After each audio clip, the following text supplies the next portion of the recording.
In this video, we're going to be talking about a book called What Every Pianist Needs to Know About the Body. Before we get into the video, I really recommend checking out the book. It's a really great one, and I won't be covering every single thing said in the book. I'm just going to summarize the chapters. So let's get into it. Now we'll talk about the elbow joint.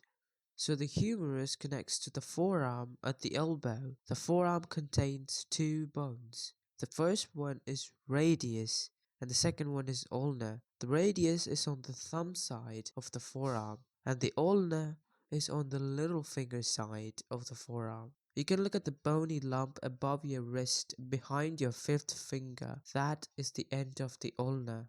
But only one of the forearm bones, the ulna, articulates with the humerus. The radius does not articulate with the humerus. It just sits alongside the humerus, and near to its end it has a ring-shaped ligament that holds in its place.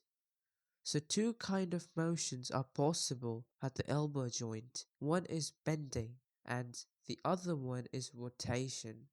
Bending occurs at the joint of the ulna with the humerus. The ulna and the humerus has these grooves and ridges that fits into each other that prevents any other kind of motions except bending and unbending. It prevents any sort of extreme kind of motions.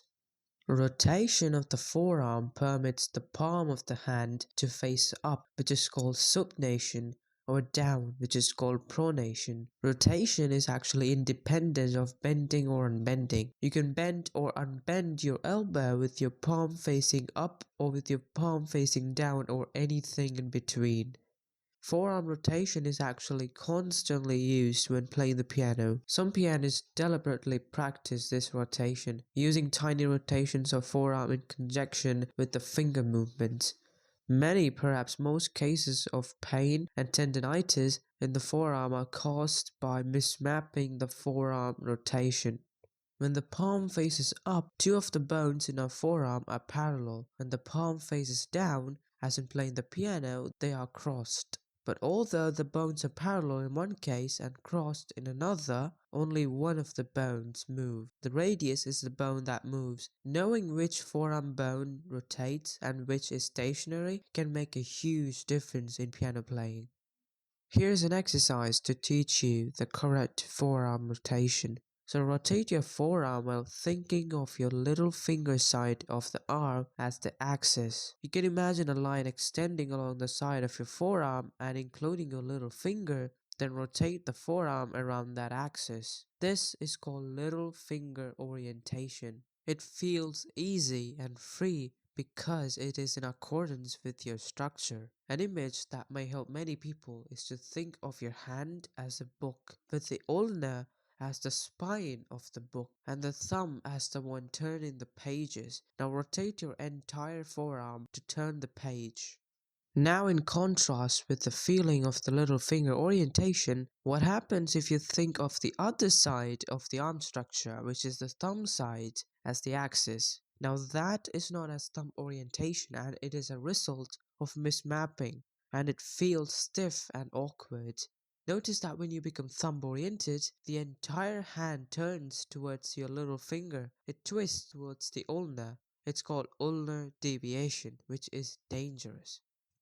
The hand is connected to the radius by the wrist. At the wrist joint, the shape of the articulating surfaces of the radius and the wrist bones determine what sort of motions are possible. The hand can move up and down, and it can also bend sideways in each direction, but the hand cannot rotate in relation to the radius. Serious injuries can result from imagining the pronation and supination of the hand occur at the wrist. The hand rotates with the radius around the ulna. Thinking of the hand and the radius as rotating together helps to keep the rotation as free as possible. The sideways movement of the hand towards the little finger is called ulnar deviation. The sideways movement towards the thumb is called radical deviation because the hand bends towards the radius.